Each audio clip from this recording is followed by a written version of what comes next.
राधा स्वामी जी। संगत जी, आज व्यास डेरे की पावन धरती पर हुजूर महाराज जी ने जो सत्संग फरमाया, वो सचमुच दिल को छू गया और आत्मा को झकझोर गया। सत्संग के बीच बीच में कई साधक साधिकाएं इतने भाव विभोर हो गए कि वे चीखें मारने लगे, रोने लगे। उनके आंसू नहीं रुक रहे थे। हुजूर जी ने आज ऐसे ऐसे गहरे और सच्चाई से भरे शब्द कहे कि हर एक श्रोता को अपना सच्चा चेहरा, अपनी कमियां, अपने भ्रम सीधे आईने में दिखाई देने लगे। आज हुजूर जी का लहजा बहुत सख्त था, बहुत कठोर था, लेकिन वो कठोरता प्रेम से भरी हुई थी, जैसे माँ बच्चे को डांटकर सही रास्ते पर लाती है। भले ही आज की वाणी पहले से चुनी हुई थी, लेकिन हुजूर जी ने उस वाणी की व्याख्या, उदाहरण और बातें इतनी नई, इतनी ताज़ा और इतनी प्रभावशाली तरीके से रखीं कि लग रहा था जैसे ये पहली बार सुनाई जा रही हो। हर उदाहरण इतना जीवंत था कि संगत की पूरी सभा गहन चिंतन में डूब गई। कोई भी बात पहले जैसी नहीं लग रही थी। सब कुछ नया, सब कुछ तीखा, सब कुछ सीधे दिल पर लगने वाला। इस पूरे सत्संग के दौरान बाबा जी भी हुजूर महाराज जी के साथ मंच पर विराजमान रहे और आज बाबा जी ने एक बहुत बड़ा, बहुत महत्वपूर्ण फैसला लिया है। अब से कोई भी मंत्री, कोई भी बड़ा सरकारी अधिकारी, कोई भी राजनैतिक या सामाजिक हस्ती जब भी बाबा जी से मिलने आएगी, बाबा जी उनके साथ फोटो नहीं खिंचवाएंगे। ये फैसला क्यों लिया गया है, इसके पीछे क्या गहरा संदेश है, इस पर हम कल एक अलग विस्तृत वीडियो बनाकर पूरी बात समझाएंगे। आज सिर्फ इतना जान लीजिए कि ये फैसला बहुत सोच समझकर, बहुत गंभीरता से लिया गया है। फिलहाल हम आज के हुजूर जी के सत्संग पर पूरा ध्यान केंद्रित करते हैं। हम इसे ध्यान से सुने, मनन करें और जहां तक बन पड़े जीवन में उतारने की कोशिश करें।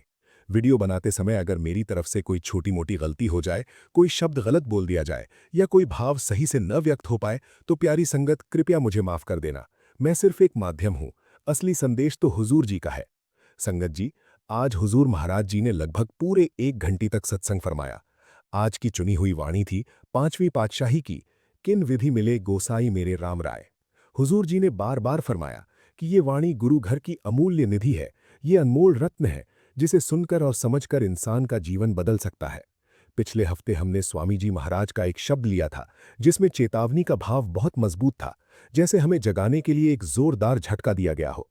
और आज 5वीं पातशाही की इस वाणी के माध्यम से हमें बहुत गहराई से, बहुत प्यार से समझाया जा रहा है। हुजूर जी ने बताया कि अलग अलग संतों महापुरुषों की अलग अलग वाणियां लेने का उद्देश्य यही है कि हम देखें कि सभी संतों का मूल संदेश, मूल सत्य एक ही है। चाहे कबीर साहब हों, नानक देव जी हों, रविदास जी हों या कोई और महापुरुष, सब एक ही परम सत्ता की ओर इशारा करते हैं। हुजूर जी ने इतिहास की बात की। जब 5वीं पातशाही गुरु गद्दी पर विराजमान हुए, उस समय का समाज बहुत उलझा हुआ था। बहुत सारा विरोध था, बहुत सारे लोग शिक्षा से दूर रखे जा रहे थे। लोगों को किताबें पढ़ने, लिखने, सत्य की खोज करने से रोका जा रहा था।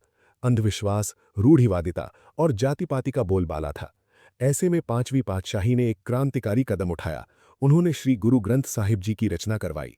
इस पवित्र ग्रंथ में उन्होंने सिर्फ एक धर्म या एक संप्रदाय की बातें नहीं रखी। उन्होंने विभिन्न पृष्ठभूमि के संतों की वाणियां संकलित की। राजा पीपा जी, जो राजसी जीवन से थे, संत नामदेव जी, जो दर्जी थे, भक्त रविदास जी, जो चर्मकार थे, संत तरलोचन जी और सूफी संत बाबा फरीद जी, जो सूफी परंपरा से थे। इन सब की वाणियां एक ही ग्रंथ में जगह पाईं। हुजूर जी ने बहुत जोर देकर कहा, देखो 5वीं पातशाही ने न धर्म देखा, न जाति देखी, न किसी की आर्थिक स्थिति देखी, न ऊंच नीच देखी, सिर्फ एक चीज देखी, सच्ची भक्ति, सच्चा प्रेम परमात्मा के प्रति। सबका लक्ष्य एक था, उस एक मालिक तक पहुंचना। यह संदेश आज भी उतना ही प्रासंगिक है। हुजूर जी ने कहा कि आज भी समाज में धर्म के नाम पर लड़ाई होती है, जाति के नाम पर भेदभाव होता है, लेकिन असली सत्य यह है कि मालिक एक है। कबीर साहिब ने कहा है, हिंदू तुर्क सब एक है, मालिक सबका एक है। हिंदू कहता है मेरा राम प्यारा, मुसलमान कहता है रहमान, लेकिन आपस में लड़ते मरते हैं और असली पहचान कोई नहीं करता। हुजूर जी ने आगे समझाया कि कबीर साहिब ने बार बार कहा है, नाम अलग हो सकता है, वेशभूषा अलग हो सकती है, रीति रिवाज अलग हो सकते हैं, लेकिन जिस परम सत्ता की उपासना हो रही है वो एक ही है। फिर भी इंसान अपने मजहब को सबसे ऊंचा बताने में लगा रहता है। क्या खुद मालिक ने कोई मजहब बनाया था? नहीं, मालिक ने सिर्फ ये सृष्टि बनाई, हमें यहां भेजा ताकि हम सीखें, कर्म करें, अनुभव करें और वापस घर लौटें। लेकिन हम यहां आकर भूल जाते हैं अपना असली घर, अपना असली मालिक। हुजूर जी ने कहा कि बाबा जी भी हर सवाल जवाब में, हर मुलाकात में यही बात दोहराते हैं, भक्ति सिर्फ उस एक परमात्मा की करो, बाकी सब बाहरी आवरण है। फिर हुजूर जी ने बहुत सुंदर तरीके से समझाया कि संत महापुरुष क्यों आते हैं। वे प्रेरणा बनकर आते हैं, वे हमें रास्ता दिखाते हैं।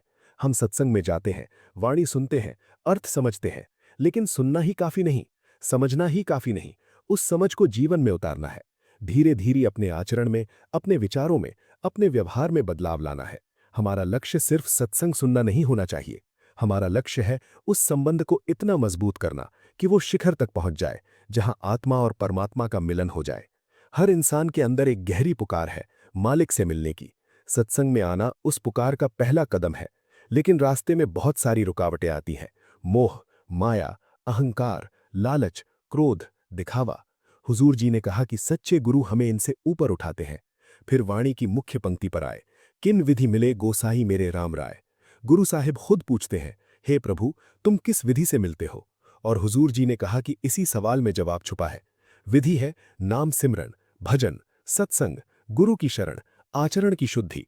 लेकिन सबसे बड़ी विधि है अंदर जाना, खुद को पहचानना।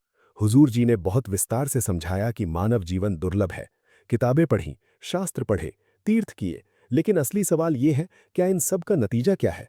क्या हम मालिक के करीब पहुंचे या सिर्फ बाहरी कर्मों में उलझे रहे?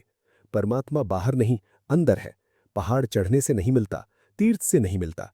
संत कहते हैं, बाहर ढूंढने वाला कभी नहीं पाता। सब कुछ घर में, बाहर ना आई। फिर हुजूर जी ने माया के भ्रम पर बहुत गहराई से बात की। हम सोए हुए हैं, जैसे रेगिस्तान में मृग तृष्णा देखकर भागते हैं। संसार भी ऐसा ही है, दिखता है सुख, लेकिन पास जाओ तो खाली। धन दौलत का भ्रम, पद प्रतिष्ठा का भ्रम। सिकंदर का उदाहरण दिया, आधी दुनिया जीती, लेकिन मौत के समय खाली हाथ।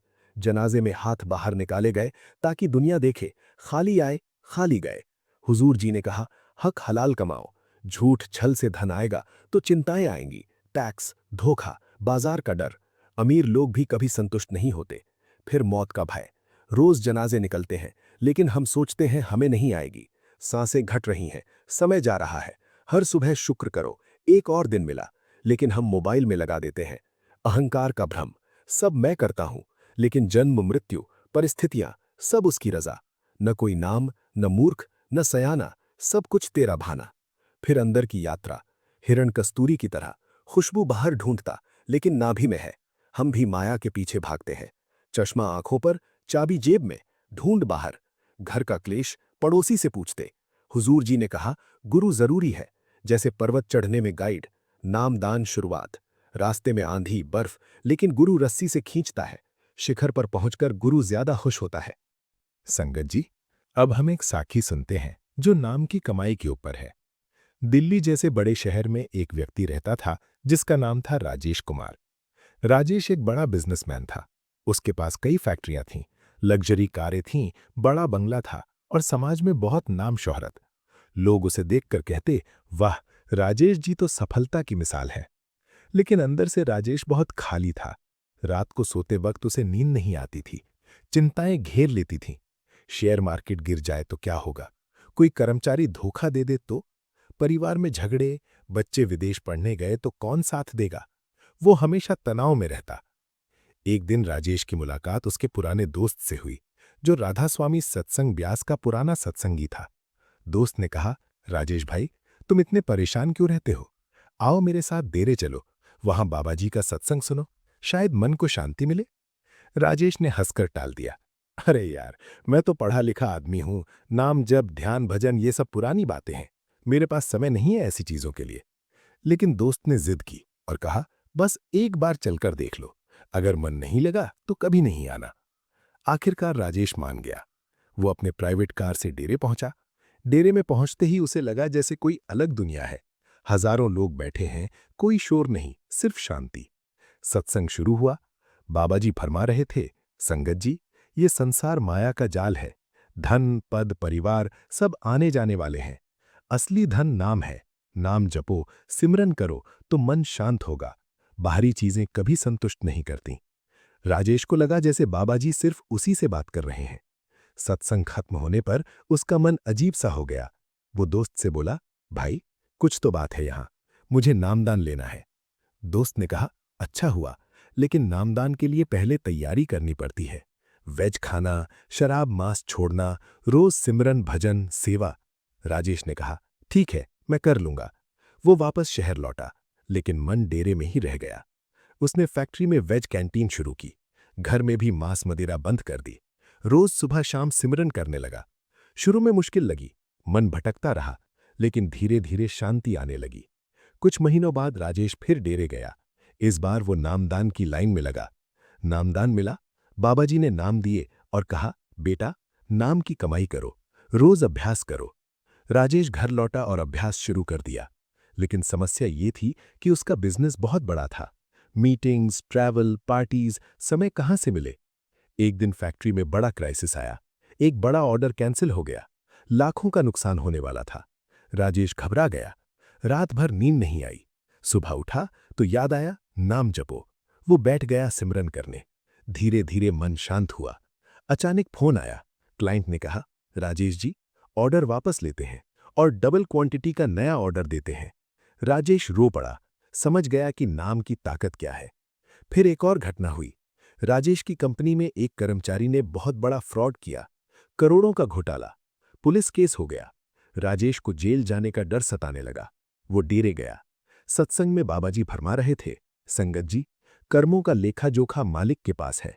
अगर सच्चे दिल से नाम जपो तो गुरु कृपा से कर्म कट जाते हैं। राजेश ने सारा मामला बाबाजी के चरणों में रख दिया। कुछ दिनों बाद पुलिस जांच में पता चला कि कर्मचारी ने गलती से नहीं, बल्कि किसी और के कहने पर किया था।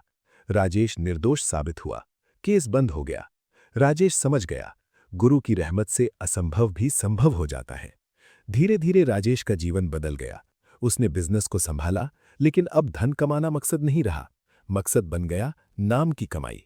वो रोज सेवा करने लगा, लंगर में हाथ बटाता, नए सत्संगियों को समझाता। घर में भी शांति आ गई।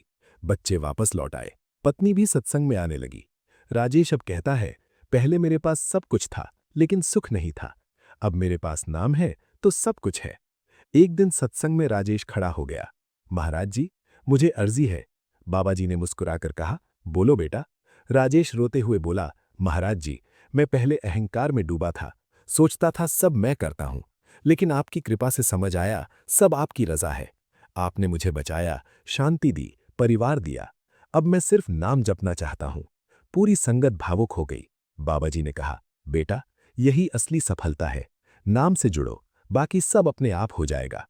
संगत जी, ये साखी हमें बताती है कि चाहे कितना भी बड़ा आदमी हो, अगर नाम नहीं तो सब व्यर्थ, और अगर नाम है तो मालिक सब संभाल लेता है। राजेश आज भी डेरे में सेवा करता है और कहता है, मेरा असली बिजनेस नाम की कमाई है। गुरु प्यारी साध संगत जी, राधा स्वामी जी।